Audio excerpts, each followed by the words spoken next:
আসসালামু আলাইকুম। আজ আমি আপনাদের সাথে শেয়ার করব গরুর ভুঁড়ি রান্নার রেসিপি।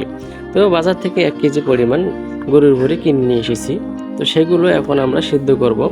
পরিষ্কার করাই ছিল, তো বাসায় এসে সুন্দরভাবে ধুয়ে পরিষ্কার করে নিয়েছি। এখন এগুলো আমরা সিদ্ধ করতে দিব।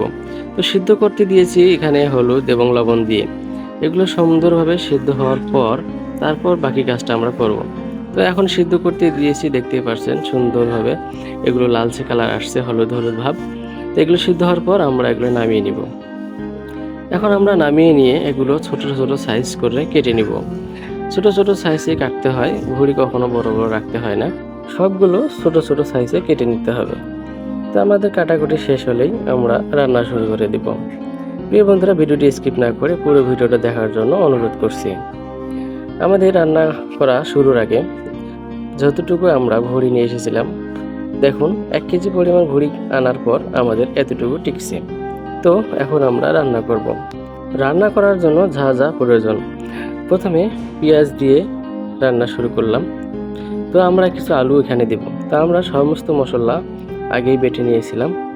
যা যা মশলা এখানে দিয়েছি তা হলো আদা, রসুন, পেঁয়াজ, জিরা বাটা, কিছু লং, এলাচ, দারচিনি, এগুলো দিতে হয় এবং হলুদের গুঁড়া, তারপরে হচ্ছে মরিচের গুঁড়া।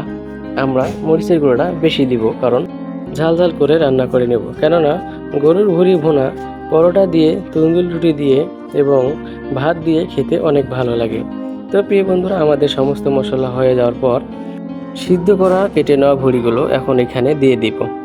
সবগুলো দিয়ে দেওয়ার পরে যখন আমরা এগুলো সুন্দরভাবে মেখে নেব, মেখে নেওয়ার পরে কিছু পানি দিয়ে এগুলো সিদ্ধ করতে দিতে হবে, কারণ পরিপূর্ণ সিদ্ধ না হলে ভুঁড়ি খেতে মজা নাই।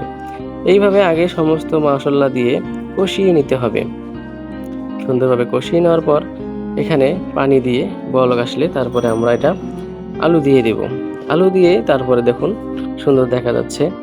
পানিগুলো শুকিয়ে গেলে আবার আমরা সুন্দরভাবে কষিয়ে নিয়ে ঝোল একটু রাখার জন্য পানি দিয়ে দিব। সামান্য পরিমাণ ঝোল রাখার জন্য পানি দিয়ে দিলাম। তো এগুলো এখন লাড়াচাড়া করতে করতে সুন্দর একটি রেসিপি তৈরি হলো। দেখতেই পাচ্ছেন কত সুন্দর কালার চলে আসছে, এত সুন্দর দেখা যাচ্ছে, মনে হয় কত না স্বাদ হয়েছে। আসলে অনেক স্বাদ হয়েছে। তো প্রিয় বন্ধুরা, আপনারা যারা আমাদের এই চ্যানেলে নতুন আছেন, অবশ্যই চ্যানেলটি সাবস্ক্রাইব করে দিবেন এবং আপনাদের মতামত জানাবেন কী ধরনের ভিডিও আপনাদের পছন্দ, এবং লাইক কমেন্ট শেয়ার করে দিয়ে সাবস্ক্রাইব করে দিবেন। আমাদের সাথেই থাকবেন এইরকম নতুন নতুন ভিডিও দেখার জন্য। ধন্যবাদ সবাইকে। সবাই ভালো থাকবেন, সুস্থ থাকবেন। আল্লাহ হাফেজ।